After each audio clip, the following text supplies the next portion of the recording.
Kim wrote, Mike, I sat down to watch Keith Olbermann to see the big 9/12 rally, ready for a big laugh. What I got is something far from it. I will never forget seeing a young white man, all smiles, holding up a sign saying, "Change we don't believe in," and a picture of President Obama in colored whiteface, red lips and all. I couldn't believe it. Another sign said that the zoo has an African in it and the White House has a lying African in it. The women that held it, again, was all smiles and looked like somebody's grandma. My 10-year-old daughter sat with me, and I couldn't help it. I burst into tears. I didn't want to upset her, but there was no way that I couldn't let it out. I explained to her that I was just sad for these people because they were so misinformed. She accepted that and continued to watch with me. I felt sick. They are racists, plain and simple, who have been given permission by their TV prophets to come out and show themselves, to take the sheets off, if you will, and it is ugly. What the hell is going on? Kim writes, Glenn Beck, Rush Limbaugh, Sean Hannity, and all the other lying hate merchants on Fox are going to get Obama hurt or killed. They know it, and they seem, and to be honest, Mike, I don't think they care. What I saw in that rally, Kim writes, was the scariest thing I've ever seen in my lifetime. Scarier than any terrorist because it was, quote, us, end quote. I was not alive for the ugliness brought out by the civil rights movement, but I can imagine it must have looked similar. I've never felt so ashamed of my race or my country. What an ugly, embarrassing display. Thanks for letting me vent, Kim. Yeah, one of the reasons that I avoided until we came home yesterday afternoon all the online videos is because the same reason that Kim wrote about. I just, it's hard for me to believe that I now live in a country that is this ass backwards. But in watching some network news tonight, I guess, was it tonight or something? Maybe it was online.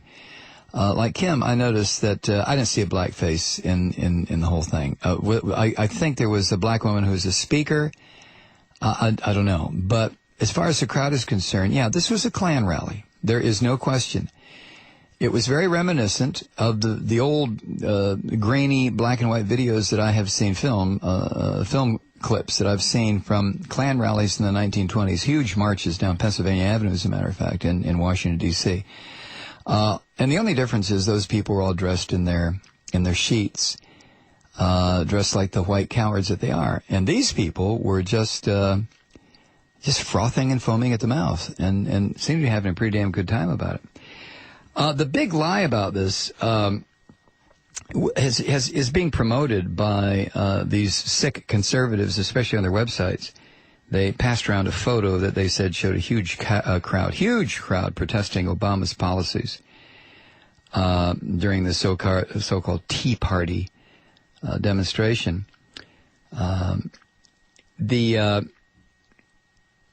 Where's this from?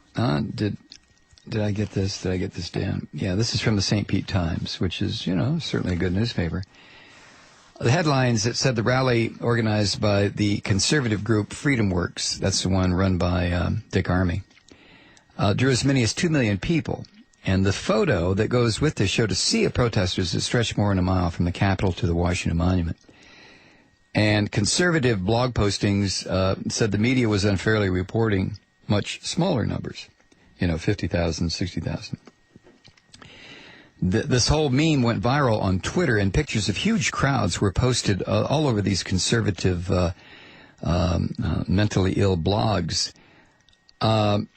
A conservative blog that linked to the photograph from another blog, Say Anything, said, quote, I have no doubt that Washington Democrats are well aware of how many people turned out, even as their media outlets try to downplay the event, end quote.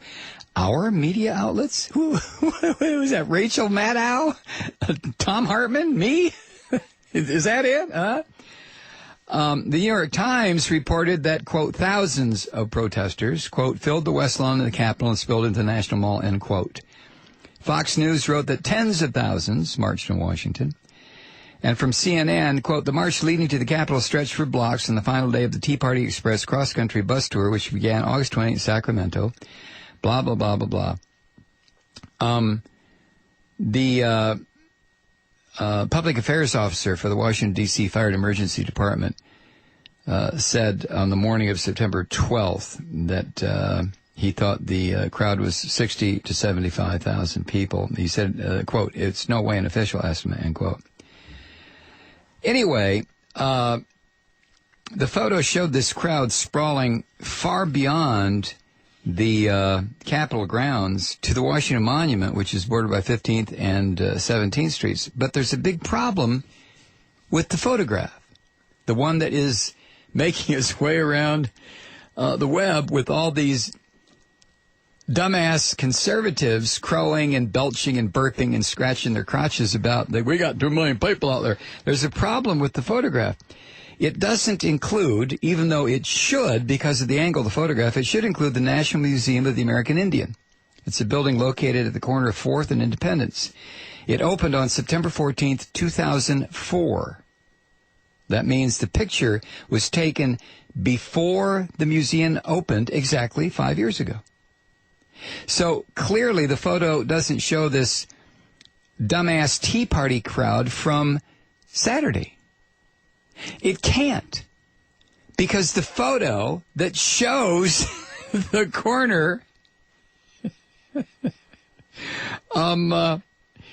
the corner of 4th and Independence, the building that is there on Saturday when they had this this masturbatory fantasy unfurl, the building that was there is not in the photograph. And it was built September 4th, or was opened September 14th, 2004. It's been there for 5 years. So think about it for a second and see if you can figure out what that means. Also worth noting are the cranes in front of the Natural History Museum. According to Randall Kramer, the museum's director of public affairs, the last time cranes were in front was in the 1990s when the IMAX theater was being built. By cranes, I don't mean the birds. I mean cranes, you know, the construction. So you have two very clear pieces of evidence that the photograph is a goddamn lie. You know, there are lies, there are damn lies, and then there are goddamn lies, and that's what this is. The photo is at least a decade old. Now, apparently, according to the St. Pete Times, the conservative bloggers who originally posted the picture have backed down. Oh, uh-oh. The Say Anything right-wing crazy people website updated its original post to say that the picture was, quote, of the wrong rally. Powerline, another one of these right-wing troll organization, online collection of freaks, took the picture down altogether. And the updates that have been received by the St. Pete Times all day told them that the rally featured in the photograph was organized in 1997 by Promise Keepers.